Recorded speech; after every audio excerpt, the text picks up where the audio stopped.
तो hello and welcome. तो आज हम लोग इस वीडियो में देखने वाले हैं क्लास 11th मैथमेटिक्स का लिमिट्स एंड डेरिवेटिव का नेक्स्ट टॉपिक। तो जैसा कि इसके पहले वाले वीडियो में हमने क्या किया था, लिमिट क्या होता है, लिमिटिंग वैल्यू क्या होती है, इसके बारे में हमने डिस्कशन कर लिया था। लेफ्ट हैंड लिमिट क्या होता है, राइट हैंड लिमिट क्या होता है, ये सारी सारी चीजें हमने वहां पर जो है डिस्कस कर ली थी। किस तरीके से हम लोग किसी फंक्शन का लेफ्ट हैंड लिमिट निकालते हैं, राइट हैंड लिमिट निकालते हैं, ये सारी की सारी चीजें हमने वहां पर जो है डिस्कशन कर ली थी। अब हम लोग आज का जो टॉपिक स्टार्ट करने वाले हैं वो टॉपिक है हमारा एलजेब्रा ऑफ लिमिट्स। लिमिट जो होता है वो एलजेब्रा पर जो है किस तरीके से एप्लीकेबल होता है, क्या क्या उसके लिए रूल्स होते हैं, इसको हम लोग देखते हैं। तो सबसे पहला है हमारा थ्योरम नंबर फर्स्ट। क्या बोल रहा है देखो, let f and g be two function such that both x tends to a f of x and limit x tends to a g of x exist. हमारे पास क्या है, दो फंक्शन है, मान लो एक फंक्शन है और एक g फंक्शन है, और दोनों x tends to a x tends to a पर दोनों क्या करते हैं, एग्जिस्ट करते हैं। तो पहला थ्योरम का फर्स्ट पॉइंट बोलता है कि limit of sum of two function is sum of the limit of the function. मतलब अगर हमारे पास दो फंक्शन का समेशन है और उसका लिमिट है, तो उसको हम लोग क्या कर सकते हैं, limit of first function plus limit of second function करके लिख सकते हैं। एक तरीके से बोले तो इसको डिस्ट्रीब्यूटिव फंक्शन जो है आप इसको समझ सकते हो, क्योंकि डिस्ट्रीब्यूटिव प्रॉपर्टी में यही होती है। उसके बाद जो चीज प्लस में हुई वही चीज कब होगी, यहाँ पर माइनस में भी होगी। अगर आपके पास दो फंक्शन है f of x minus g of x और बाहर में लिमिट है, मतलब limit of f of g x minus f of x minus g x है, तो इसको आप क्या कर सकते हो, अलग अलग सेपरेट लिमिट लगाकर जो है लगाकर जो इसको आप लिख सकते हो। सिमिलरली कहां पर होगा, प्रोडक्ट पे होगा, और सिमिलरली कहां पर होगा, डिवीजन पर जो है होगा। ये चीज आपको याद रखनी है। इसके अलावा यहाँ पर एक अच्छा सा नोट पॉइंट दिया है देखो, in a particular as a special case of 3 when g is a constant function such that g of x is equal to lambda for some real value lambda। अगर हमारे पास कुछ ऐसा फंक्शन है कि lambda है और उसके साथ फंक्शन में मल्टीप्लिकेशन है, कोई कांस्टेंट टर्म जो है क्या है, लैम्डा है, जो उसके साथ मल्टीप्लिकेशन में है, तो वो कांस्टेंट टर्म क्या होगा, पूरे के पूरे लिमिट से जो है क्या हो जाएगा, बाहर जो है निकल कर आ जाएगा।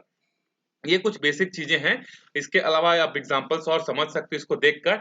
अच्छा, इसके अलावा कुछ और भी बेसिक्स फॉर्मूले जो इसमें यूज होने वाले हैं वो है, देख लो, लिमिट x टेंड्स टू 0, और अगर आपको कहीं पर ऐसा दिखेगा साइन x अपॉन में x, तो इसकी वैल्यू डायरेक्टली कितनी हो जाती है, 1। एक और फॉर्मूला होता है limit x tends to a x to the power n minus a to the power n upon में x माइनस a। अगर कोई लिमिट इस फॉर्मेट में है तो इसका वैल्यू हम लोग डायरेक्टली इस फॉर्मूला से क्या लिख सकते हैं, n a की पावर में n माइनस 1, और a क्या है देखो यहाँ पर जो माइनस में है। इसके अलावा कुछ और भी फॉर्मूले होते हैं जो कि आगे जरूरत पड़ेगी तो मैं वहां पर आपको बताऊंगा। और एक चीज आपको लिमिट फाइंड करते वक्त ये ध्यान रखना है कि आपका आंसर 0/0 मतलब नॉट डिफाइंड जो है ना आए। तो आपको कोशिश करनी है, अगर आपका आंसर कोई नॉट डिफाइंड आ जा रहा है तो उसको फैक्टराइज करके या किसी भी तरीके से उसको आपको कोशिश करना है कि उस फंक्शन की जो वैल्यू है वो नॉट डिफाइंड ना हो, उसको आप क्या कर सको, कुछ कैंसिलेशन जो है उसको कर सको। ये चीजें आपको क्या करनी है, वहां पर जो है ध्यान रखनी है। अब यहाँ पर देखो कुछ क्वेश्चंस हमको दिए हुए हैं, इसको सॉल्व करते हैं, फिर हम लोग एक्सरसाइज के क्वेश्चंस पर जो है जंप करेंगे। जैसे हमको यहाँ पर बोल रहा है फाइंड द लिमिट्स। तो अब देखो पहले तो क्वेश्चन को देखोगे कि क्या ये फैक्टराइज होकर कुछ इसका कैंसिलेशन हो सकता है क्या, तो आंसर इनका फैक्टराइज होकर कैंसिलेशन नहीं हो सकता है। तो जब नहीं हो पाएगा तब आप डायरेक्टली क्या करोगे, लिमिट को अप्लाई करोगे। और लिमिट को अप्लाई करने का मतलब ये होता है कि हम लिमिटिंग वैल्यू निकाल रहे हैं। लिमिटिंग वैल्यू मतलब उसके आसपास की वैल्यू निकाल रहे हैं। तो जब आप लिमिट में x की जगह 1 रखोगे तो ये क्या हो जाएगा, देखो 1 का स्क्वायर प्लस 1 का स्क्वायर अपॉन में 1 प्लस 100, तो ये कितना हो जाएगा, 1 प्लस 1 2 डिवाइडेड बाई 101 हो जाएगा। तो देखो इसकी वैल्यू 0/0 नहीं आई, लेकिन अगर किसी फंक्शन की वैल्यू लिमिट अप्लाई करने से 0/0 आ जाती है तो उसको हमको कोशिश करना है फैक्टराइज करके कि वो 0/0 ना आए।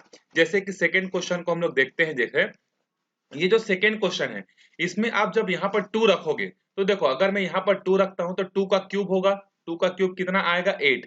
यहाँ पर 2 का स्क्वायर 2 2 जा 4, 4 4 जा कितना हो जाएगा, 4 4 जा 16 हो जाएगा। और यहाँ पर फिर 2 रखोगे तो 4 2 जा कितना हो जाएगा, 8 हो जाएगा। फिर नीचे यहाँ पर 2 रखोगे तो 2 का स्क्वायर कितना होगा, 4 माइनस 4। तो देखो ये 8 और ये 8 हो जाएंगे 16 माइनस 16 डिवाइडेड बाई 4 माइनस 4 मतलब कितना आएगा, 0 अपॉन में 0 आ जाएगा। लेकिन हमको इस फॉर्मेट में आंसर नहीं चाहिए, तो हम लोग इसको कोशिश करेंगे फैक्टराइज करने की। तो देखो, ये जो आपके पास जो भी फंक्शन है, उसके न्यूमरेटर में से मैं क्या x कॉमन ले सकता हूँ सबसे? तो x कॉमन ले सकते हैं हम लोग, बिल्कुल। तो x कॉमन लेंगे तो अंदर में क्या बचेगा? X square minus 4x plus 4 बचेगा। और ये जो नीचे में हमारे पास है एक्स स्क्वायर माइनस 4, इसको मैं चाहूं तो ऐसा भी तो लिख सकता हूँ एक्स स्क्वायर माइनस 2 का होल स्क्वायर करके।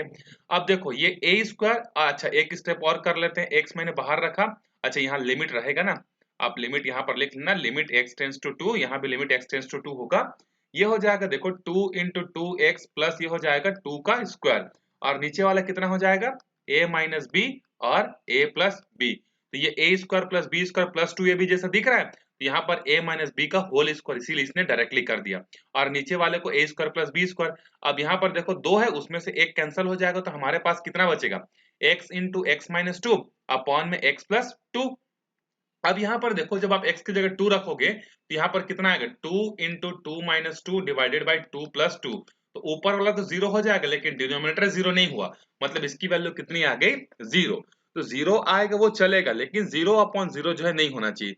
उसी तरीके से नेक्स्ट क्वेश्चन है, इसको जस्ट उल्टा करके दे दिया है। तो यहाँ पर हम लोग क्या करेंगे, यहाँ पर जब हम लोग इसको सॉल्व करेंगे तो ये वैल्यू कितनी आएगी? 4 अपॉन में 0 आएगी। तो हम लोग बोलेंगे कि नॉट डिफाइंड है फंक्शन करके। उसके बाद आगे का क्वेश्चन दिया हुआ है। ऐसे हम लोग अभी एक्सरसाइज में बहुत सारे क्वेश्चन करने वाले हैं। तो ये जो मैंने फॉर्मूले की बात की थी आपके सामने, ये वो वाला फॉर्मूला है, एक थ्योरम नंबर 2 है, इसको भी आप देख लेना। अब इसके बाद हम लोग आगे चलते हैं, सीधे एक्सरसाइज के क्वेश्चन पर जो है चलते हैं।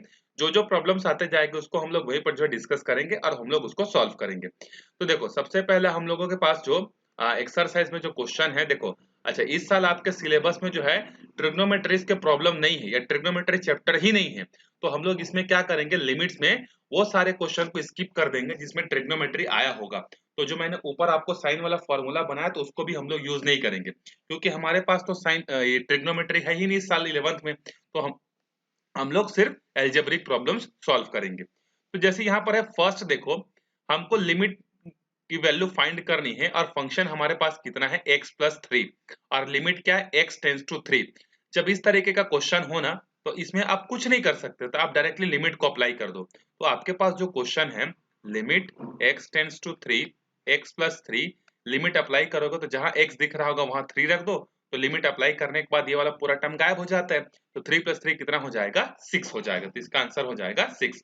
उसी तरीके से ये जो सेकेंड क्वेश्चन है, इसमें भी कुछ नहीं हो सकता। तो आप एक काम करो, यहाँ पर पाई की वैल्यू, यहाँ पर लिमिट की वैल्यू अप्लाई कर दो। तो आपके पास कितना आएगा? पाई माइनस 22 अपॉन में 7। और आपको पता होगा कि पाई को हम लोग 22 अपॉन 7 लिख सकते हैं। तो 22 अपॉन 7, 22 7 कितना हो जाएगा? 0 हो जाएगा। तो सेकेंड का आंसर हो जाएगा 0, और पहले का आंसर हो जाएगा 6। उसी तरीके से जो थर्ड क्वेश्चन है, इसमें भी आप कुछ नहीं कर सकते। तो जब आप इसमें कुछ नहीं कर सकते, तो आप यहाँ पर क्या करो, आर, अच्छा यहाँ पर लिमिट क्या है? r टेंड्स टू 1 है, मतलब आपको r के जगह रखना होगा। यहाँ पर 1 का स्क्वायर, तो 1 का स्क्वायर 1 हो जाता है, तो तीसरे का आंसर कितना आ जाएगा? पाई आ जाएगा। उसके बाद देखो फोर्थ क्वेश्चन से थोड़ा सा हमको सॉल्व करना जो है स्टार्ट करना पड़ेगा। ये सारे छोटे छोटे क्वेश्चन है, इसीलिए हम लोग इसको यहीं पर जो है सॉल्व करके खत्म कर दे रहे हैं। फोर्थ क्वेश्चन जो है उसमें देखो क्या होगा, limit x tends to 4 4x plus 3 upon में x माइनस 2। अब इसमें देखो कुछ फैक्टराइजेशन वगैरह का कुछ चीज दिख रहा है कि जिसमें ये हो सकता है, आंसर है नहीं हो सकता। तो फैक्टराइज तो ये हो नहीं सकता। तो अब हम लोग एक काम करते हैं, डायरेक्टली लिमिट को अप्लाई करते हैं, लिमिटिंग वैल्यू फाइंड करते हैं। तो हमारे पास 4x है, तो x की जगह मैं रखूंगा 4, और यहाँ आ जाएगा 3, नीचे में आएगा 4 माइनस 2। 4 4 जा हो जाएगा 16, 16 प्लस 3 हो जाएगा 19, 4 में से 2 गया तो कितना बचेगा? 2। तो इसका आंसर कितना हो जाएगा? 19 अपॉन में 2। उसके बाद देखो क्वेश्चन नंबर जो फिफ्थ है, क्वेश्चन नंबर फिफ्थ में हमारे पास क्या दिया? लिमिट x टेंड्स टू -1 है, और x to the power 10 plus x to the power 5 plus 1 divided by x minus 1 है। अब देखो इसमें भी तो फैक्टराइजेशन के कोई चांसेस हमको नहीं दिख रहे हैं। तो अब हम लोग क्या करेंगे, इसमें डायरेक्टली लिमिट अप्लाई करेंगे। तो क्वेश्चन नंबर फिफ्थ को देखो, मैं यहाँ पर बता रहा हूँ, x के जगह जब -1 रखोगे तो यहाँ पर कितना आएगा? -1 to the power 10 plus -1 to the power 5 plus 1, और अपॉन में कितना होगा? देखो -1 अब देखो -1 की पावर में इवन नंबर, मतलब ये प्लस हो जाएगा, और -1 की पावर में ऑड नंबर, मतलब -1 हो जाएगा, ये हो जाएगा +1, और -1 कितना हो जाएगा? -2। तो ये और ये कैंसिल हो गया, तो इसकी वैल्यू हमारे पास कितनी आ गई, -½ जो है आ गई। अब ये जो क्वेश्चन नंबर 6 है, ये देखो क्वेश्चन नंबर 6 में जब आप अगर बाकी क्वेश्चन जैसे इसको भी ट्रीट करने की कोशिश करोगे तो यहाँ पर ये क्या हो जाएगा, जब आप x के जगह 0 रखोगे तो ये आपको क्या देगा, देखो 0 + 1 हो जाएगा 1 1 की पावर में 5 मतलब 1, तो ऊपर में आएगा 1 - 1। नीचे में भी जब आप रखोगे यहाँ पर लिमिट तो ये हो जाएगा 0, तो ऊपर में आया 0, नीचे भी आया 0, तो 0/0 तो होता है नॉट डिफाइंड। तब हम लोग क्या करेंगे इस क्वेश्चन में, हम लोग क्वेश्चन नंबर 6 में लिमिट को डायरेक्टली अप्लाई नहीं करेंगे। यहाँ पर हम लोग क्वेश्चन में सबसे पहले क्या करेंगे, चेंजेस करेंगे। और क्वेश्चन में कैसे चेंजेस करेंगे आप यहाँ पर देखो, ये जो क्वेश्चन हमारे पास है उसमें क्वेश्चन क्या है, लिमिट x की वैल्यू कहां जा रही है, 0 की तरफ, और फंक्शन है हमारे पास x + 1⁵ -1 अपॉन में x। आप इस क्वेश्चन में क्या करो, लेट x + 1 को ले लो y। अब ये जो फंक्शन है ये हमारा कैसा हो जाएगा, देखो लिमिट ये हो जाएगा y की पावर में 5 -1, और अगर मैं यहां से x की वैल्यू निकालूंगा तो x की वैल्यू कितनी आएगी, y - 1 आएगी। अब देखो, अब अगर आपने सब्स्टिट्यूशन किया है लिमिट में, तो पहले का जो क्वेश्चन है उसमें जो लिमिट था वो किसके लिए डिफाइंड था, x टेंड्स टू 0, और फंक्शन भी क्या था x। लेकिन अभी का जो फंक्शन है हमारा वो किसका बन गया है, y का फंक्शन, तो हमको लिमिट्स भी क्या लगानी पड़ेगी, y की। तो देखो जब इसमें ये जो x है वो 0 की तरफ जाएगा तो y किसकी तरफ जाएगा, जब ये 0 हो जाएगा तो y की वैल्यू कितनी आएगी, 1, मतलब y किधर जाएगा, 1 की तरफ जो है जाएगा। तो इस तरीके से जब आप सब्स्टिट्यूट करोगे तो एक चीज का ध्यान रखना, आपको उसका लिमिट भी क्या करना है, चेंज करना है।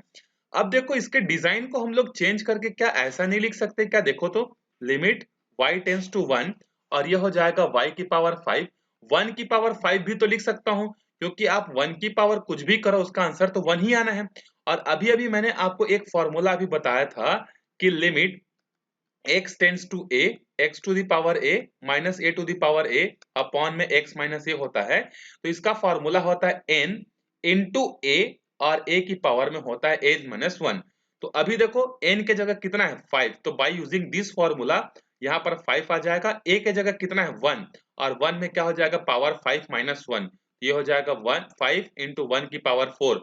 1 की पावर 4 मतलब कितना होता है, आंसर है 1 ही होता है, तो 1 इंटू 5 कितना हो जाएगा 5। तो क्वेश्चन नंबर 6 का आंसर कितना होगा, 5 जो है होगा।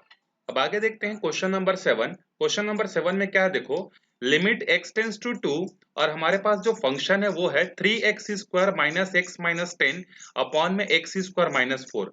अब देखो अगर आप इसमें लिमिट को डायरेक्टली अप्लाई करने की कोशिश करोगे तो ये आपको क्या वैल्यू देगा, तो देखो यहाँ पर जब 2 रखोगे तो 2 का स्क्वायर कितना हो जाएगा, 4 - 4, मतलब डिनोमिनेटर आपका कितना हो जाएगा 0। अगर डिनोमिनेटर 0 हो गया इसका मतलब इस फंक्शन की वैल्यू क्या आएगी, नॉट डिफाइंड आएगी, जो कि हमको नहीं चाहिए। हमको क्या चाहिए, नॉट डिफाइंड नहीं चाहिए, बल्कि हमको एक पर्टिकुलर वैल्यू चाहिए। तो उसके लिए हमको क्या करना पड़ेगा, इस क्वेश्चन में मैंने ऊपर आपको बताया था कि अगर आपको कुछ ऐसा वैल्यू मिल जाता है जो कि नॉट डिफाइंड जैसा होता है, तो आप उसको क्या करोगे, फैक्टराइज करोगे। तो हम लोग इसको फैक्टराइज करके देखते हैं, तो देखो ऊपर वाला जो है वो हमारे पास क्या है, एक क्वाड्रेटिक पॉलिनोमियल है, तो इसको हम लोग फैक्टराइज कर सकते हैं क्या, देखो तो ये हो जाएगा 10 3 -30, तो इसको फैक्टराइज करके हम लोग लिख सकते हैं -6x और प्लस 5x - 10 करके। और नीचे वाले को क्या लिख सकते हैं, देखो x² 4 को क्या लिख सकते हैं, 2 का स्क्वायर जो है हम लोग लिख सकते हैं। फिर इसके बाद क्या होगा आगे देखो, इसके बाद मैं इसको क्या ऐसा लिख सकता हूं, लिमिट x टेंड्स टू 2, इन दोनों से क्या कॉमन निकलेगा, आंसर है 3x कॉमन निकलेगा, अंदर में बचेगा x - 2, इन दोनों से क्या कॉमन निकलेगा 5, अंदर में बचेगा x - 2, and whole divided by a² - b², so a - b into a plus b हो जाएगा।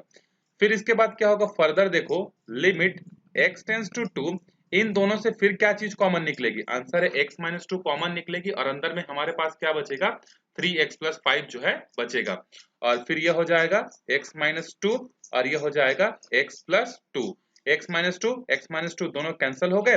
अब हमारे पास जो बचा है उसमें क्या है, देखो लिमिट x टेंड्स टू 2, और यहाँ बचा है हमारे पास 3x + 5 अपॉन में x + 2।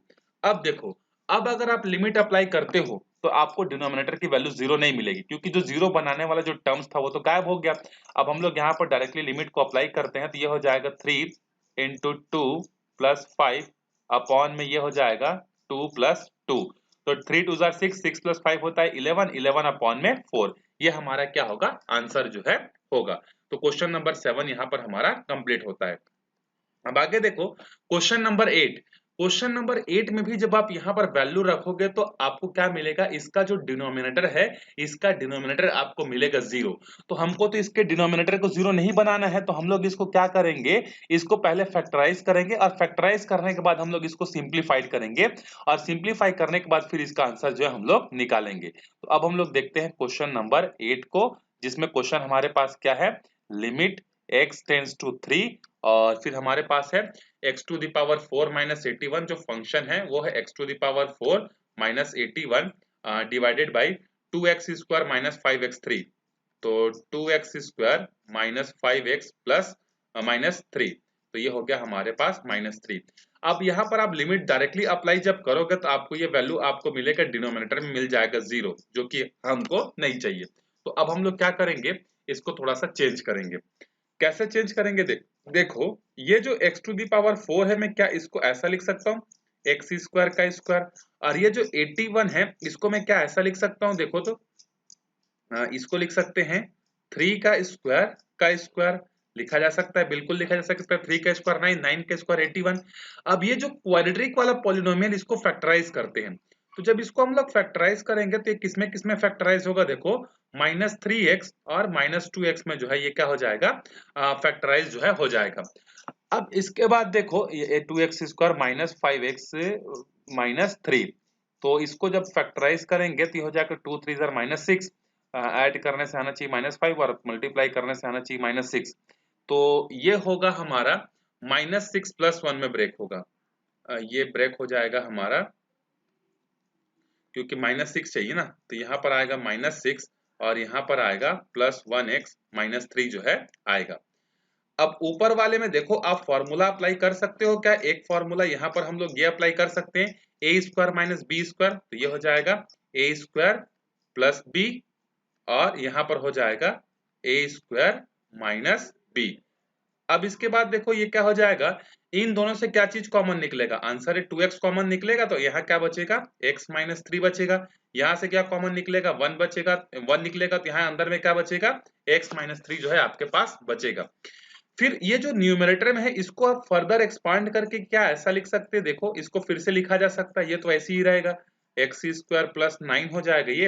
ये ए स्क्वायर माइनस बी स्क्वायर जैसा फिर दिख रहा है, तो इसको मैं लिखता हूँ ए प्लस बी इंटू ए माइनस बी लिखता हूँ। अब इन दोनों से क्या चीज कॉमन निकलेगा, तो देखो यहाँ से कॉमन निकलेगा x माइनस 3 और अंदर में हमारे पास बचेगा 2x प्लस 1। अब ये x माइनस 3 आपका कैंसल, मतलब जो आपको 0 बनाकर दे रहा था डिनोमिनेटर को, अब वो गायब हो गया। अब आप डायरेक्टली चाहो तो लिमिट अप्लाई कर सकते हो। तो यहाँ पर जब आप लिमिट अप्लाई करोगे तो यहाँ आपको क्या मिलेगा, देखो 3 का स्क्वायर प्लस 9, ये एक टर्म होगा, दूसरा होगा 3 प्लस 3 और डिनोमिनेटर में क्या आएगा 2 इंटू 3 प्लस 1।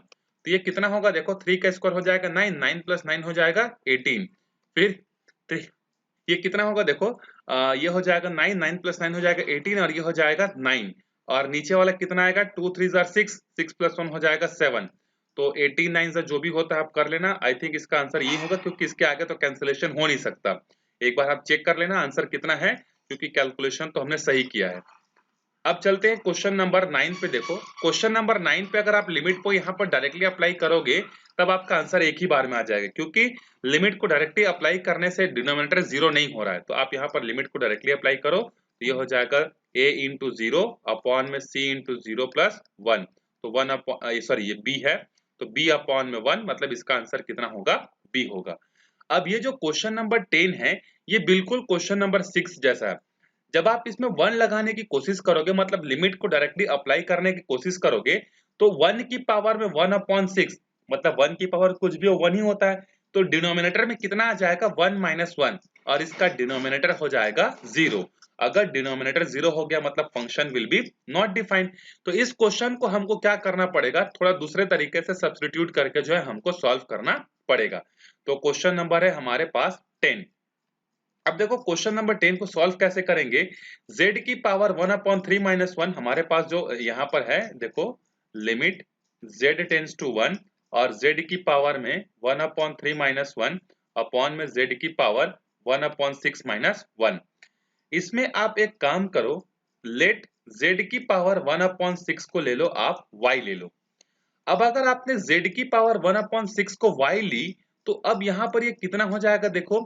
अब इसको तो हम लोग ऐसा भी तो लिख सकते हैं, देखो तो इसके पैटर्न को चेंज करके क्या हम लोग इसको ऐसा नहीं लिख सकते, z की power 1/3 whole to the power 1/2 is equal to y लिखा जा सकता है। अब ये जो 1/2 है जब ये इधर जाएगा तो ये कितना हो जाएगा, स्क्वायर हो जाएगा ना। इधर स्क्वायर रूट है, 1/2 मतलब स्क्वायर रूट है, इधर जाकर ये क्या बन जाएगा, स्क्वायर बन जाएगा। तो z की पावर 1/3 के प्लेस में हम लोग क्या लिख सकते हैं, y के स्क्वायर जो है लिख सकते हैं। अब मैंने आपको बताया था कि जब आप लिमिट को क्या करोगे, चेंज करोगे या सब्स्टिट्यूट करोगे तो लिमिट को भी आपको चेंज करना है। तो देखो जब z की वैल्यू 1 की तरफ जाएगी तो y की वैल्यू कितनी जाएगी, अब z की जगह 1 रख दो तो 1 की पावर 1/6 मतलब y टेंड्स टू आल्सो 1। तो ये आप कम करोगे और फिर नेक्स्ट स्टेप यहाँ पर क्या करोगे, लिमिट y टेंड्स टू 1 करोगे और z की पावर 1/3 के प्लेस में हमारे पास कितना है, y स्क्वायर। अच्छा 1 को मैं ऐसा लिख सकता हूँ क्या, 1 का स्क्वायर बिल्कुल लिख सकते हैं। z की पावर 1/6 को हमने तो y लिया है तो y अपॉन में 1। अब यहाँ पर कौन सा फॉर्मूला एप्लीकेबल होगा, तो since limit x tends to a x to the power n minus a to the power n upon में x माइनस a की जो वैल्यू होती है वो कितनी होती है, n a की पावर में n माइनस 1 जो है होती है। अब इसको हम लोग क्या कर सकते हैं, देखो इसी फॉर्मूले को अब अप्लाई करते हैं डायरेक्टली, और लिखते नहीं है डायरेक्टली, इस फॉर्मूले को अप्लाई करते हैं। तो देखो यहाँ a के जगह 1 है और यहाँ भी a के जगह 1 है, तो फॉर्मूला क्या बोलता है, n को सामने लेके आओ फिर a की पावर में जो भी उसमें से एक कम कर दो, ये हो जाएगा 2 और ये हो जाएगा 1 की पावर में 1 मतलब कितना हो जाएगा, 2 हो जाएगा। तो क्वेश्चन नंबर 10 का आंसर कितना होगा, 2 होगा। अब देखो क्वेश्चन नंबर 11, इसमें तो आप डायरेक्टली रख लो, a के x के जगह 1 अप्लाई कर दो, डिनोमिनेटर आपका 0 नहीं होगा तो आपका आंसर आ जाएगा। क्वेश्चन नंबर जो 12 है, क्वेश्चन नंबर 12 में आप यहाँ पर भी क्या कर सकते हो, देखो -2 है तो जब आप यहाँ पर लिमिट को डायरेक्टली अप्लाई कर दोगे, -2 रख दोगे तो -2 + 2 कितना हो जाएगा, 0, मतलब आपका डिनोमिनेटर हो जाएगा 0 और वो चीज हम लोग नहीं चाहते। तो इस क्वेश्चन को आप चेंज कर लेना और इसको ऐसा कर लेना, देखो ऊपर में जो है उन दोनों का जब आप एलसीएम लोगे तो ये कितना आएगा, 2x आएगा, 2 यहाँ चला जाएगा, x यहाँ चला जाएगा, फिर होल डिवाइडेड बाई x + 2 हो जाएगा। फिर इसके बाद के स्टेप में क्या हो जाएगा, देखो लिमिट x टेंड्स टू -2 और ये हो जाएगा 2 + x अपॉन में 2x into x + 2, x + 2 cancel. अब लिमिट डायरेक्टली अप्लाई कर दो तो 1/2x है, इसके जगह -2 रख दो तो ये हो जाएगा 1/-4। ये आपका आंसर है। 13 जो है ट्रिग्नोमेट्रिक फंक्शन है, तो आपके सिलेबस में है नहीं, तो जितने भी ट्रिग्नोमेट्रिक वाले हैं सबको अभी हम लोग हटा देते हैं, इनको सॉल्व नहीं करेंगे क्योंकि आपके सिलेबस में है ही नहीं। अब आ जाते हैं हम लोग डायरेक्टली क्वेश्चन नंबर 23 पर। अब ये जो क्वेश्चन नंबर 23 है, इसमें आपको बोल रहा है कि find the limit x tends to 0 f of x and limit x tends to 1 f of x। मतलब ये जो फंक्शन है इसमें आपको क्या करना है, f ऑफ 0 निकालनी है एक बार, और मतलब f of x when limit x tends to 0, मतलब लिमिट की वैल्यू जब 0 की तरफ जा रही होगी तब उस फंक्शन की वैल्यू निकालनी है, और यहाँ पर जब लिमिट की वैल्यू क्या हो रही होगी, 1 की तरफ जा रही होगी, तब हमको उस फंक्शन की वैल्यू क्या करनी है, फाइंड करनी है। तो देखो अब यहाँ पर सबसे पहले क्वेश्चन को छोड़ो, आप इस फंक्शन के डेफिनेशन को समझो कि इसका मीनिंग क्या होता है। देखो इसके मीनिंग है कि ये जो फंक्शन है ना f ऑफ x, इसके अलग अलग डेफिनेशन है। जैसे अगर आप इस फंक्शन की वैल्यू 0 और 0 से जब छोटी पर निकालना चाहोगे तो ये फंक्शन अपने आप को बना लेगा कैसा, 2x + 3। और 2x + 3 कब होगा, जब x की वैल्यू 0 हो और x की वैल्यू 0 से क्या हो, छोटी हो। तो 0 और 0 से हर छोटी वैल्यू के लिए ये फंक्शन अपना नाम चेंज कर कर क्या बना लेगा, 2x + 3 बना लेगा। लेकिन जब आप x की वैल्यू 0 से बड़ी रखोगे तब उस समय इस फंक्शन का जो डेफिनेशन है वो चेंज होकर कितना हो जाएगा, सॉरी यहाँ पर हो जाएगा 3 × x + 1। तो ऐसे यहाँ पर ये फंक्शन क्या करते हैं, अपना जो है डेफिनेशन जो है चेंज करते हैं। तो हमको ये बोल रहा है कि आप पहले फाइंड करो limit x tends to 0 f of x और लिमिट x टेंड्स टू 1, उस समय इसकी वैल्यू कितनी होगी। तो ध्यान से देखो, जब लिमिट की वैल्यू 0 की तरफ अप्रोच कर रही होगी, मतलब 0 की तरफ अप्रोच कर रही होगी, इसका मतलब अब ये क्वेश्चन है हमारे पास, देखो अब इसमें हमको limit x tends to 0 find करनी है और limit x tends to 1 find करनी है।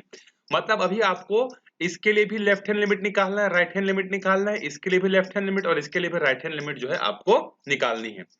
अब यहां पर देखो क्या करेंगे हम लोग, सबसे पहले निकालते हैं for limit x tends to 0 f of x। तो सबसे पहले तो हम लोग निकालेंगे लेफ्ट हैंड लिमिट, और मैंने आपको बताया था कि लेफ्ट हैंड लिमिट कैसे निकालते हैं। तो limit x tends to 0 minus लगाते हैं। तो सबसे पहले देखो, जब हम लोग लिमिट निकालेंगे कहां पर, 0 के आसपास, मतलब 0 से थोड़ा सा पहले, मतलब 0 से थोड़ा सा छोटा पर, उस समय ये फंक्शन अपना डेफिनेशन कौन सा रखेगा? तो आंसर है ऊपर वाला को रखेगा, फर्स्ट वाले को। क्यों रखेगा? क्योंकि ये जो फंक्शन f ऑफ x है, इसकी वैल्यू 2x प्लस 3 होती है। कब? जब x की वैल्यू 0 हो और 0 से छोटी हो। तो अभी तो हम लोग छोटे केस में निकाल रहे हैं ना, तो इसीलिए यहाँ पर फंक्शन हमारा कितना होगा, 2x प्लस 3।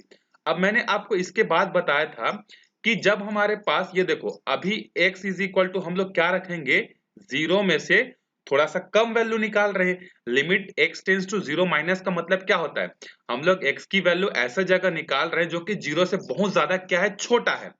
अब एक बात बताओ, अगर इस फंक्शन में x की वैल्यू अगर 0 की तरफ जाएगी, 0 होना चाहेगी, तो s की वैल्यू को कितना होना पड़ेगा, 0 होना पड़ेगा ना। देखो x की वैल्यू 0 कब हो सकती है, जब इस पूरे के पूरे h की भी वैल्यू क्या हो जाए, 0 हो जाए। तो इसीलिए when x टेंड्स टू 0 होगा तो h टेंड्स टू भी कितना होगा, 0। तो अब हम लोग क्या करेंगे, सबसे पहला काम तो ये करेंगे, लिमिट को चेंज कर देंगे। और लिमिट को चेंज करके क्या करेंगे, h टेंड्स टू 0, और उस फंक्शन में जहां पर भी x दिख रहा होगा वहां पर क्या रख देंगे, 0 माइनस h। अच्छा, शुरुआत में अभी आप सुन रहे होगे तो ये थोड़ा सा आपको लग रहा होगा कि ये क्या कर रहे हैं करके, लेकिन जब 2-3 क्वेश्चन कर लोगे तो आपको डेफिनेटली जो है बड़े आराम से क्या होगा, समझ में आ जाएगा। अब इसके बाद देखो क्या होगा, लिमिट, हमने लिमिट को तो चेंज कर दिया है h टेंड्स टू 0 करके। अब यहाँ पर कितना बचेगा, आंसर है -2h बचेगा, +3 बचेगा। अब इसके बाद तो कुछ नहीं हो सकता, तो अब आप यहाँ पर लिमिट अप्लाई कर दो, h के जगह 0 रख दो, तो -2 इंटू 0 हो जाएगा 0, और यहाँ पर हमारे पास फिर क्या बचेगा, 3 जो है हमारे पास बचेगा। तो हमारे पास लेफ्ट हैंड लिमिट कितना आ गया, 3। अब इसके बाद हम लोग निकालेंगे यहाँ पर right hand limit. Right hand limit मतलब 0 से थोड़े से बड़े वाले प्लेस पर इस फंक्शन की वैल्यू क्या होगी, उसी को तो बोलते हैं ना राइट हैंड लिमिट। तो ये हो जाएगा हमारा राइट हैंड लिमिट, और इसको लिखते कैसे हैं, देखो limit x tends to 0 plus, इसको प्लस लिखते हैं ऐसा ऊपर में। तो देखो पहले तो इस फंक्शन का डेफिनेशन राइट हैंड लिमिट पर क्या होगा ये डिसाइड कर लो। 0 से थोड़ा सा बड़ा, मतलब 0 से बड़ा है ना, तो 0 से बड़ा होने पर यहाँ पर फंक्शन का डेफिनेशन कौन सा होता है, 3 इंटू एक्स प्लस 1। तो यहाँ पर रख देंगे हम लोग 3 इंटू एक्स प्लस 1। फिर ये जो limit h tends to x tends to 0 plus है, इसको आप कन्वर्ट कर दोगे लिमिट h टेंड्स टू 0, और यहाँ पर जैसे जहां पर भी x दिख रहा होगा वहां पर आप क्या रखोगे, 0 प्लस h रखोगे। मान लो आपके पास एक ऐसा एग्जांपल होता जिसमें लिखा होता limit h tends to 2 plus, तो इसको भी आप कन्वर्ट करके पहले क्या बनाते, लिमिट h टेंड्स टू 0 बनाते, और जहां पर भी फंक्शन में x दिख रहा होता वहां पर आप क्या रखते, 2 प्लस h रखते। और अगर ये 2 माइनस होता तो क्या रखते, तो आंसर है 2 माइनस रखते। तो ये लेफ्ट हैंड लिमिट और राइट हैंड लिमिट निकालने का प्रोसीजर होता है, इस चीज को आपको थोड़ा सा फॉलो करना है। तो अब यहाँ पर देखो, अभी हम लोग 0 प्लस निकाल रहे हैं, इसीलिए जहां पर भी हमको x दिखेगा वहां पर क्या रख देंगे, 0 प्लस h रखेंगे। 0 प्लस h प्लस 1 हो जाएगा, x के जगह हमने रख दिया। अब देखो ये कितना हो जाएगा, लिमिट h टेंड्स टू 0, ये हो जाएगा 3, और ये हो जाएगा h प्लस 1। अब इसके बाद कुछ नहीं हो सकता, लिमिट अप्लाई कर दो, तो h के जगह जब 0 रखोगे तो ये क्या हो जाएगा, 0 प्लस 1 मतलब 1, और 3 इंटू 1 कितना हो जाएगा, 3। तो अब देखो left hand limit right hand limit हमारे पास इक्वल है। और अगर एक और चीज आप निकालना चाहो तो वो भी निकाल सकते हो, और वो चीज क्या होगा, वो चीज होगा आपका, जिस पॉइंट पर आपको चेक करनी है या इतना से आपका काम चल जाएगा, तो आप यहाँ पर लिखना कि लिमिट x टेंड्स टू 1 की जो वैल्यू है वही वैल्यू कितनी है, limit x tends to 1 minus की, और वही वैल्यू कितनी है, limit x tends to 1 plus की, और ये पूरी वैल्यू कितनी है, 3। तो आप लिख देना कि लिमिट x टेंड्स टू 1 की वैल्यू कितनी होगी, 3 होगी। आप चाहो तो यहाँ पर एक और वैल्यू भी चेक कर सकते हो कि अभी आपने 0 से थोड़ा सा पहले, अच्छा यहाँ सॉरी ये 0 है, 0 0 और 0 माइनस और 0 प्लस। अभी आपने फंक्शन का वैल्यू कहाँ कहाँ पर चेक किया, 0 से थोड़ा सा पहले, 0 से थोड़ा सा बाद, लेकिन exact at x is equal to 0 और जब आपको चेक करना हो f ऑफ x, तो सबसे पहले देखो कि जब x की वैल्यू 0 होगी उस समय फंक्शन अपना डेफिनेशन किसको रखेगा, तो आंसर है इस वाले को रखेगा, क्योंकि 0 और 0 से छोटी के लिए ये है, तो इस समय इस फंक्शन का डेफिनेशन होगा 2x + 3। आपको चाहिए at x is equal to 0, तो x की जगह 0 रख दो, तो ये हो जाएगा 2 × 0 + 3, मतलब इसका मतलब कितना हुआ 3। तो देखो 0 पर भी इस फंक्शन की वैल्यू 3 है, 0 से थोड़ा सा पहले भी 3 है, और 0 के थोड़ा सा बाद भी फंक्शन की वैल्यू क्या है 3 है, तो लिमिट x टेंड्स टू 0 की वैल्यू कितनी हो जाएगी 3 हो जाएगी। इसी तरीके से इसी क्वेश्चन को आप सॉल्व करोगे किसके लिए, लिमिट x टेंड्स टू 1। तो एक क्वेश्चन को मैं पूरा सॉल्व करके आपको बता दे रहा हूं, फिर जिसके बाद जो सिमिलर क्वेश्चन होंगे उसको आप खुद से क्या करना, सॉल्व करना। तो सबसे पहले देखते हैं, जब आप लिमिट की वैल्यू निकालोगे 1 के आसपास, मतलब 0 से तो बड़ी है, तो अब यहां पर हम लोग सबसे पहले लिखेंगे, देखो हमको फाइंड क्या करना है, लिमिट x टेंड्स टू 1। तो x टेंड्स टू 1 पर निकालने के लिए सबसे पहले भी आपको क्या करना पड़ेगा, लेफ्ट हैंड लिमिट निकालना पड़ेगा, राइट हैंड लिमिट भी निकालना पड़ेगा। तो हम लोग निकालते हैं लेफ्ट हैंड लिमिट। तो लेफ्ट हैंड लिमिट को हम लोग कैसे लिखेंगे, limit x tends to 1 minus, ये इसकी पहचान होती है 1 से थोड़ा सा पहले निकाल रहे हैं करके। तो इस समय फंक्शन का डेफिनेशन क्या होगा वो देखो, तो हम लोगों को क्या करना है, 1 से थोड़ा सा पहले निकालनी है। तो 1 से थोड़ा सा पहले मतलब 0 से बड़ा ही होगा, 1 से जस्ट थोड़ा सा पहले मतलब 0 से बड़ा ही आएगा। तो जब फंक्शन की वैल्यू 0 से बड़ी होती है उस समय हम लोग कौन से फंक्शन को लेते हैं, तो आंसर है 3 × x + 1 को जो है लेंगे। ये हर उस वैल्यू के लिए सही है जिसमें आप x के जगह क्या रखोगे, 0 से बड़ी वैल्यू। तो 0 से थोड़ा सा बड़ा 0.1 भी 0 से बड़ा होता है, 10 भी बड़ा होता है, 100 भी बड़ा होता है। तो हर पॉइंट के लिए हम लोग इसी फंक्शन को क्या करेंगे, यूज करेंगे। तो 3 × x + 1 अभी हमारे पास फंक्शन जो है होगा 3 × x + 1। आई होप आपको ये समझ में आया होगा, क्योंकि अभी हम लोग 1 से बहुत थोड़ा सा पहले निकाल रहे हैं, मतलब 0.9999 पर, लेकिन 0.9999 भी तो 0 से बड़ा है ना। तो इसीलिए हम लोग यहाँ पर 0 से बड़ा होने पर जो फंक्शन का डेफिनेशन होगा, मतलब नीचे वाला, इसको हमने यहाँ पर लिखा। अब आपको पता होगा कि इसके बाद लिमिट x टेंड्स टू जो 1 है इसको आप कन्वर्ट कर दोगे h टेंड्स टू 0, और जहां पर भी आपको x दिख रहा होगा वहां क्या रखोगे 1, फिर ऊपर में माइनस है तो माइनस और h, फिर +1। अब इसके बाद क्या हो जाएगा, देखो ये लिमिट h टेंड्स टू 0, 1 और 1 ऐड होकर हो जाएंगे 2, और ये हो जाएगा 2 - h। अब इसमें कुछ नहीं हो सकता, लिमिट अप्लाई कर दो, h की जगह 0 रखोगे तो आपके पास कितना बचेगा, 2 - 0 मतलब 2, 2 3 जार कितना हो जाएगा 6। तो इसके लेफ्ट हैंड लिमिट की वैल्यू कितनी आ गई 6। अब आप राइट हैंड लिमिट निकालोगे, तो राइट हैंड लिमिट कब निकालेंगे, तो 1 से थोड़ा सा आगे, तो x टेंड्स टू 1 प्लस, तो 1 प्लस मतलब 1 से आगे मतलब 0 से बड़ा ही होगा, तो उस समय भी फंक्शन का डेफिनेशन क्या होगा, यही होगा, क्योंकि यह फंक्शन उस हर वैल्यू के लिए डिफाइंड है जो कि 0 से बड़ी है। अब इसको आप क्या करोगे, लिमिट x टेंड्स टू +1 है उसको आप कन्वर्ट कर दोगे h टेंड्स टू 0, और जहां पर भी आपको x दिख रहा होगा वहां पर क्या रखोगे 1 + h रखेंगे, तो ये हो जाएगा 1 + h + 1 हो जाएगा। अब ये कितना हो जाएगा, देखो लिमिट h है ना, ये h टेंड्स टू 0, और ये हो जाएगा 1 + 1 अगेन 2 हो जाएगा, तो ये हो जाएगा 2 + h। अब आप यहाँ पर लिमिट अप्लाई कर दो, h की जगह 0 रखोगे तो 2 + 0 मतलब 2, 2 3 जार कितना हो जाएगा 6। तो लेफ्ट हैंड लिमिट भी 6 है, राइट हैंड लिमिट भी 6 है।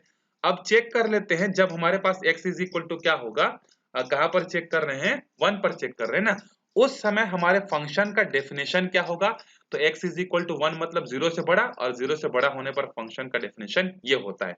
अब आपको x इज इक्वल टू 1 चाहिए, तो x की जगह 1 रख दो, तो ये हो जाएगा 1 + 1, 1 + 1 मतलब कितना हो जाएगा 2, 2 3 जार कितना हो जाएगा 6। तो यहाँ पर देखो, जब हमने इस फंक्शन की वैल्यू निकाली 1 से थोड़ा सा पहले, 1 से थोड़ा सा बाद में, और एट x टेंड्स टू 1 पर, तीनों की वैल्यू कितनी आई है 6 आई है, मतलब लिमिट x टेंड्स टू 1 की वैल्यू कितनी हो जाएगी 6 हो जाएगी। इस तरीके से क्वेश्चन नंबर 25 है, लेकिन क्वेश्चन नंबर 25 को देखकर आपको थोड़ा सा डर लग रहा होगा, क्योंकि यहाँ पर आपके पास मॉड्यूलस फंक्शन है। तो देखो इसको मैं सिंप्लीफाई कर देता हूँ, इस फंक्शन को सिंप्लीफाई मैं कर दूंगा, फिर आगे का काम जो है आप खुद से क्या करना है, इसको कंप्लीट कर लेना। देखो हमको इवेल्युएट करना है लिमिट x टेंड्स टू 0 पे। अब हमको फंक्शन का डेफिनेशन जो है दिया है f of x is equal to modulus x upon में x, और दूसरा है ये वैल्यू कब होती है, इस फंक्शन की वैल्यू ये कब होती है, जब x की वैल्यू 0 ना हो। मतलब जीरो ना हो का मतलब क्या होता है, जीरो से छोटा होने पर भी यही डेफिनेशन, जीरो से बड़ा होने पर भी यही डेफिनेशन। तो अब यहाँ पर देखो, इस फंक्शन को मैं ब्रेक करके अगर लिखना चाहूं और तोड़ के, तो देखो जब मैं जीरो से छोटा पर चेक करूंगा, x की वैल्यू जब क्या होगी, जीरो से क्या होगी, छोटी होगी। तो जीरो से छोटी होने पर आपको पता होगा कि ये जो मॉड्यूलस x होता है ये दो वैल्यूज देता है, एक तो माइनस एक्स देता है, एक प्लस एक्स देता है। तो माइनस एक्स कब देता है, जब फंक्शन की वैल्यू क्या हो, जीरो और जीरो से, तो जब x की वैल्यू जीरो से छोटी होगी तो ये मॉड्यूलस x अपने आप को कैसा रिप्रेजेंट करेगा, माइनस एक्स। तो ये देखो ये वाला हो जाएगा माइनस एक्स अपॉन में एक्स, मतलब इसकी वैल्यू कितनी हो जाएगी, -1। तो जब आप जीरो से छोटी पर वैल्यू चेक करोगे तो इस फंक्शन का डेफिनेशन होगा -1। आप चाहो तो इसको ऐसा भी लिख सकते हो, डायरेक्टली -1 नहीं लिखना चाहोगे तो आप यहाँ पर लिख देना माइनस एक्स अपॉन में एक्स इज इक्वल टू -1 करके। उसके बाद जब आप x is equal to zero पर निकालोगे, तो जीरो पर तो ये ऑलरेडी फंक्शन डिफाइंड है, कितना है, जीरो। लेकिन जब आप x की वैल्यू क्या करोगे, जीरो से बड़ा पर निकालोगे, तो जीरो से बड़ा होने पर फंक्शन कौन सा होगा, यही वाला तो यूज करोगे ना आप लोग, क्योंकि जीरो से छोटा और जीरो से बड़ा दोनों पर यही फंक्शन डिफाइंड है। तो उस समय जीरो से जब बड़ा होगा तो ये मॉड्यूलस एक्स अपने आप को रिप्रेजेंट करेगा कैसा, प्लस एक्स अपॉन में एक्स जैसा, और इसकी वैल्यू आ जाएगी 1। तो अब यहाँ पर देखो, जब आप लेफ्ट हैंड लिमिट निकालोगे, मतलब जीरो से छोटे पर निकालोगे, मतलब लेफ्ट हैंड लिमिट की वैल्यू कितनी होगी, -1। राइट हैंड लिमिट मतलब जीरो से बड़ी पर वैल्यू निकालोगे, जीरो से बड़ी वैल्यू पर ये फंक्शन कितना है, +1। तो यहाँ पर देखो left hand limit is not equal to right hand limit, मतलब ये जो लिमिट है ये एग्जिस्ट नहीं करेगा। मैंने इंट्रोडक्शन वाले वीडियो में आपको बताया था कि कब लिमिट एग्जिस्ट करता है कब नहीं करता। तो लेफ्ट हैंड लिमिट और राइट हैंड लिमिट इक्वल नहीं है, मतलब ये जो लिमिट है x tends to 0 f of x ये एग्जिस्ट नहीं करेगा। सेम चीज यहाँ होगा क्वेश्चन नंबर 26 में, बस पहले वाले क्वेश्चन में मॉड्यूलस ऊपर था, इस वाले क्वेश्चन में मॉड्यूलस नीचे है। तो आप क्या करोगे, इसको सेम टू सेम क्वेश्चन है आपका, ये भी क्वेश्चन सेम टू सेम बनेगा। तो देखो इसमें भी आपको लेफ्ट हैंड लिमिट और राइट हैंड लिमिट जो है सेम नहीं मिलेंगे। तो इसको मैं एक और बात समझा देता हूं कि ये फंक्शन कैसे ब्रेक होकर निकलेगा। तो देखो अब यहाँ पर हम लोग अभी सॉल्व कर रहे हैं क्वेश्चन नंबर 26 को। तो जब जीरो से छोटा होगा तो ये वाला फंक्शन डिफाइंड होगा, और उस समय ये क्या हो जाएगा, x अपॉन में माइनस ऑफ x मतलब -1। x इज इक्वल टू 0 पर तो यही होगा, x की वैल्यू जब बड़ी हो जाएगी तो ये कितना हो जाएगा, x अपॉन में x मतलब +1। लेफ्ट हैंड लिमिट में ये, राइट हैंड लिमिट में ये, अगेन आपका left hand limit right hand limit जो है डिफाइन इक्वल नहीं है, तो ये आपका डिफाइन नहीं होगा। फिर इसके बाद देखो, जब यहाँ पर क्वेश्चन नंबर 27 को सॉल्व करोगे तो ये क्वेश्चन नंबर 27 इजी है, आप इसको आराम से सॉल्व कर सकते हो। लिमिट की वैल्यू अभी क्या है, x टेंड्स टू 5। तो 5 मतलब जीरो से बड़ा, मतलब मॉड्यूलस x आपका क्या बन के बाहर निकलेगा, +x -5। यही एक ही फंक्शन होगा, एक ही फंक्शन को लेफ्ट हैंड लिमिट के लिए भी यूज करोगे और इसी फंक्शन को राइट हैंड लिमिट के लिए भी आप यूज करोगे। हम लोग सॉल्व करते हैं क्वेश्चन नंबर 28 को। क्वेश्चन नंबर 28 क्या है, देखो suppose f of x is equal to a plus b x, और ये डेफिनेशन कब होता है, जब x की वैल्यू क्या हो, लेस देन 1 हो। जब x की वैल्यू 1 हो उस समय फंक्शन का वैल्यू कितनी होती है, 4। और जब x की वैल्यू क्या होती है, 1 से बड़ी होती है, तो उस समय फंक्शन का डेफिनेशन क्या होता है, b माइनस एक्स। यहाँ पर बोल रहा है कि इफ लिमिट, जो लिमिट आएगी लेफ्ट हैंड लिमिट और राइट हैंड लिमिट, वो बराबर है किसके, f ऑफ 1 के। तो आपको a और b की पॉसिबल वैल्यूज पूछ रहा है। तो यहाँ पर सिंपल से सबसे पहले हम लोग निकालते हैं लेफ्ट हैंड लिमिट, मतलब x टेंड्स टू 1 माइनस। तो 1 से थोड़ा सा छोटा होने पर फंक्शन का डेफिनेशन क्या होता है, फंक्शन का डेफिनेशन होता है a प्लस बी एक्स। फिर आपको क्या करना है, इसको चेंज करना है, लिमिट h टेंड्स टू 0 करनी है, और जहां पर भी आपको x दिख रहा होगा वहां 1 माइनस h रखना है। अब आप लिमिट अप्लाई कर दो, क्योंकि कुछ नहीं हो सकता। यहाँ पर जब 0 रखोगे तो 1 माइनस 0 आएगा, तो 1 हो जाएगा। तो यहाँ पर हमारे पास इस पूरे की वैल्यू कितनी आ जाएगी, आंसर है a प्लस बी। तो ये हमारा क्या आ गया, लेफ्ट हैंड लिमिट जो है आ गया। अब इसके बाद आप निकालोगे राइट हैंड लिमिट, तो मैं इसको यहाँ पर दिखा दे रहा हूँ। राइट हैंड लिमिट मतलब limit x tends to 1 plus, तो 1 से बड़ा होने पर फंक्शन का डेफिनेशन क्या होगा, b minus a into x. अब इसको आप कन्वर्ट कर कर क्या लिखोगे, तो आंसर है लिमिट h टेंड्स टू 0, और जहां भी आपको x दिख रहा होगा वहां पर आप रखोगे 1 प्लस h रखोगे। फिर ये क्या होगा, देखो लिमिट h टेंड्स टू 0। अब लिमिट, अब यहाँ पर देखो, आप चाहो तो b माइनस ए एच कर सकते हो। अब इसके आगे कुछ नहीं हो सकता, तो लिमिट अप्लाई करो, तो a इंटू 0 कितना हो जाएगा, 0। तो यहाँ हमारे पास बचेगा कितना, आंसर है b माइनस ए जो है हमारे पास बचेगा, और a प्लस बी हमारे पास है। और ये हमारे किसकी वैल्यू है, राइट हैंड लिमिट की।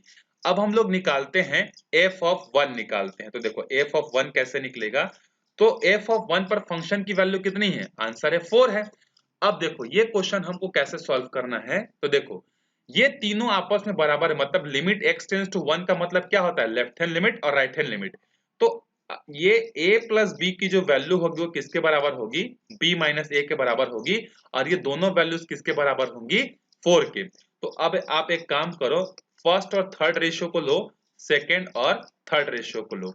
अब आप इन दोनों को क्या कर दो? ऐड कर दो। तो ऐड करोगे तो प्लस और माइनस से कैंसिल हो जाएगा, b प्लस b कितना हो जाएगा? 2b, और 4 प्लस 4 हो जाएगा 8। तो यहाँ से b की वैल्यू कितनी आ जाएगी? 4। तो अगर b की वैल्यू 4 है तो आप यहाँ पर a plus b is equal to 4 करोगे, तो b के जगह आप 4 रखोगे तो ये हो जाएगा आपके पास a की वैल्यू आ जाएगी 0। तो a की वैल्यू 0 होगी और b की वैल्यू कितनी हो जाएगी? 4 जो है हो जाएगी। आप इसको चेक कर लिए। अब इसके बाद देखो हम लोग क्या करेंगे, यहाँ पर इसके आगे के जो क्वेश्चन होंगे, ये जो क्वेश्चन नंबर 29, 30, ये सारे के सारे क्वेश्चन क्या है? काफी ज्यादा इजी है, आप इसको खुद से जो है सॉल्व कर सकते हो। एक क्वेश्चन मैं आपको यहाँ पर सॉल्व करके बताऊंगा, वो है क्वेश्चन नंबर 31। देखो क्वेश्चन नंबर 31 में क्या है? If function f of x satisfied limit x tends to 1, this is equal to pi, then evaluate this। अब देखो इसको हम लोग कैसे करेंगे, तो क्वेश्चन हमारे पास है लिमिट x टेंस टू 1, और यहाँ पर है हमारे पास देखो f of x minus 2 upon में x square minus 1 is equal to pi. अब मैं यहाँ पर जो मैंने थ्योरम 1 पढ़ाया था उसके हिसाब से मैं क्या इसको ऐसे लिख सकता हूँ, लिमिट x टेंस टू 1, सारे लिमिट को हर एक टर्म के साथ ऐसा सेपरेट सेपरेट करके लिख सकता हूँ कि नहीं लिख सकता हूँ?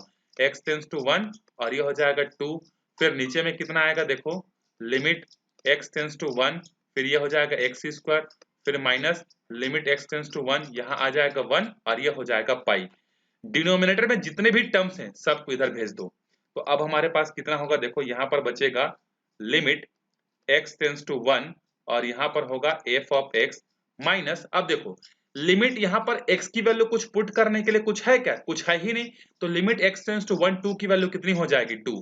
अब ये देखो यहाँ पर ये सारे टर्म्स क्या हो जाएंगे? पाई के साथ चले जाएंगे। तो पाई के साथ जाएंगे तो अब यहाँ पर देखो क्या हो जाएगा, ये हो जाएगा limit x tends to 1 x square minus limit x tends to 1। फिर इसके बाद क्या होगा देखो, ये हो जाएगा लिमिट x टेंस टू 1 और यहाँ पर होगा f ऑफ x माइनस 2। फिर इसके बाद क्या हो जाएगा देखो, यहाँ पर जब आप लिमिट अप्लाई करोगे तो यहाँ पर आपको क्या मिलेगा? 1 का स्क्वायर माइनस 1, क्योंकि लिमिट ऑफ 1 क्या होगा? 1 ही होगा। 1 माइनस 1 कितना होता है? 0। 0 इंटू पाई कितना होता है? 0। तो ये माइनस 2 इधर आकर कितना हो जाएगा? प्लस। तो आपको क्या वैल्यू मिलेगी? Limit x tends to 1 f of x की वैल्यू कितनी मिल जाएगी? 2 जो है आपको मिल जाएगी। आई होप आपको समझ में आ गया होगा। हमने लिमिट को पहले इसके साथ रखा, फिर इसके साथ रखा, फिर डिनोमिनेटर में लिमिट को जो डिस्ट्रीब्यूट कर दिया, फिर हमने इस पूरे डिनोमिनेटर को पाई के साइड भेज दिया। तो हमारे पास क्या बचा? लिमिट x स्क्वायर, और यहाँ पर x के जगह हमने 1 रखा तो ये हो गया 1 का स्क्वायर 1 हो जाएगा, और माइनस में लिमिट x टेंस टू 1 था तो 1 x टेंस टू 1 और 1 ही था, तो लिमिट ऑफ 1 की वैल्यू कितनी आ जाएगी? 1 आ जाएगी। मतलब मेरे कहने का मतलब ये है कि हमारे पास जो लास्ट वाला टर्म था वो कुछ ऐसा था, लिमिट x टेंस टू 1 और 1, तो इसकी वैल्यू कितनी आएगी? 1 ही आएगी। तो ये पूरा राइट हैंड साइड 0 हो गया, माइनस 2 इधर जाकर कितना हो गया? प्लस हो गया। तो हमारे पास ये आंसर आ गया। अब उसके बाद देखो क्वेश्चन नंबर 32 जो कि इस एक्सरसाइज का लास्ट क्वेश्चन है। आपके पास एक फंक्शन डिफाइन है f of x is equal to mx square plus n nx plus m mx cube plus m, और यहाँ पर ये फंक्शन कब कब डिफाइन है? जब x की वैल्यू 0 से छोटी हो तब ये होगा, 0 और 0 से बड़ी और 1 से छोटी होने पर ये होगा, 1 से बड़ी होने पर ये होगा। For what integers m and n does both limit x tends to 0 और x tends to 1 exist? मतलब ये बोल रहा है कि m और n की ऐसी क्या वैल्यूज होनी चाहिए जिससे ये भी लिमिट एग्जिस्ट करे और ये भी लिमिट एग्जिस्ट करे। तो देखो ये क्वेश्चन को आप कैसे सॉल्व करोगे, तो यहाँ पर दो लिमिट पर मतलब दो जगह पर आपको क्या करना पड़ेगा? लिमिट जो है निकालना पड़ेगा। एक तो 0 पर और उसमें भी लेफ्ट हैंड लिमिट और राइट हैंड लिमिट, और एक बार x टेंस टू 1 होगा तो 1 के लेफ्ट हैंड लिमिट और 1 के राइट हैंड लिमिट पर जो है आपको इसकी वैल्यू जो है निकालनी होगी। तो जब आप 0 पर चेक करोगे तो मैं आपको बस हिंट दे रहा हूं इस क्वेश्चन के लिए, बाकी आप खुद से इसको क्या करना, प्रैक्टिस करना, सॉल्व करना। इजी है, नहीं बनेगा तो आपको मेरा नंबर दिखेगा स्टार्टिंग में, आप उससे कांटेक्ट कर सकते हो, मैं आपको सेपरेटली जो है बता दूंगा। तो जब आप at x is equal to 0 के पहले चेक करोगे, मतलब limit x tends to 0 minus, तो 0 से थोड़ा सा पहले इस फंक्शन का डेफिनेशन क्या होगा? आंसर है mx स्क्वायर प्लस n होगा। फिर 0 पर कौन सा होगा? तो देखो जीरो और जीरो से बड़ी होने पर फंक्शन का डेफिनेशन nx प्लस एम है। मतलब at x is equal to zero, ये जो फंक्शन होगा ये होगा आपका nx प्लस एम होगा। फिर उसके बाद जब आप राइट हैंड लिमिट निकालोगे, राइट हैंड लिमिट मतलब जीरो से थोड़ा सा बड़ा, तो जीरो से बड़ा होने पर फंक्शन का डेफिनेशन भी कौन सा होता है, ये देखो ना, ये जो फंक्शन का डेफिनेशन ये जीरो और जीरो से बड़े के लिए ट्रू है, मतलब यहाँ पर क्या हो जाएगा, nx प्लस एम जो है हो जाएगा। अब इसको सॉल्व कर लेना। उसी तरीके से जब आप राइट हैंड से एक और क्वेश्चन के लिए निकालोगे लिमिट x टेंड्स टू 1 के लिए, तो 1 से छोटा के लिए कौन सा फंक्शन होगा, ये होगा। 1 से बड़ा के लिए मतलब राइट हैंड लिमिट के लिए आप इसके मतलब ये वाली जब निकालोगे तो इसके लिए लेफ्ट हैंड लिमिट में ये यूज करना, राइट हैंड लिमिट में ये यूज करना, और एट द पॉइंट इसी को आप क्या करोगे, यूज करोगे। मतलब जब आप x इज इक्वल टू 1 पर निकालोगे तो फंक्शन का डेफिनेशन आप कौन सा लोगे, nx प्लस एम को लोगे। और जब आप limit x tends to 1 plus निकालोगे 1 से बड़ा, तो nx क्यूब प्लस एम होगा। और जब आप फंक्शन की वैल्यू लेफ्ट हैंड लिमिट पर निकालोगे मतलब x टेंड्स टू 1 माइनस, तो उस समय 1 से छोटा होने पर फंक्शन कौन सा होगा, nx प्लस एम जो है होगा। तो आई होप आपको ये सारे क्वेश्चन समझ में आ गए होंगे। नहीं आया होगा तो आप बताना, डाउट्स होगा तो मैं आपको उसको अगले वीडियो में क्या करूंगा, क्लियर कर दूंगा। लेकिन डाउट्स आपको नहीं रखने, अगर समझ में नहीं आएगा तो पर्सनली व्हाट्सएप भी कर सकते हो, I will definitely answer you. तो इस वीडियो में हम लोग यहीं तक देखते हैं। अगले वीडियो में हम लोग स्टार्ट करेंगे मोस्ट इंपॉर्टेंट टॉपिक जिसका नाम है डेरिवेटिव। तब तक अच्छे से पढ़ते रहो, मिलते हैं अगले वीडियो में, बाय बाय।